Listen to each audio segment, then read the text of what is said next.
Yeah, just remember it's not good to be too formulaic, but it's good to have a good structure that you could use for the rest, for when you're writing your own essay.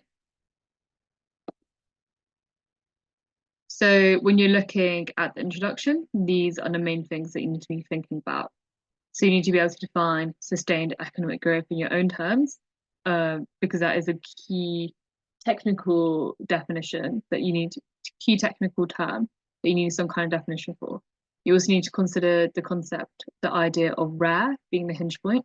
You need to consider also regional variation in the different things that you've looked at before, and consider also the time frames and the assumption within the question that the later 18th century was a hinge point or a turning point for economic growth. So before doing all of this, however, we need to come up with our argument. And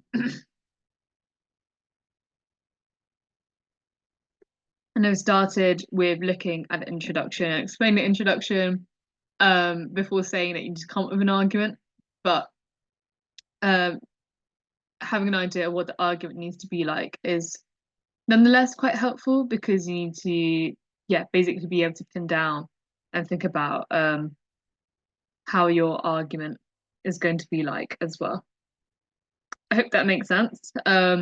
Because yeah, you need to also think about the introduction, how the argument can be framed within an introduction. Because if you had all the word count in the world, all the time in the world, you could write a wonderful 10,000 word essay on what exactly your argument is. But unfortunately, we only have 2,000 words, so it needs to be quite condensed and quite to the point.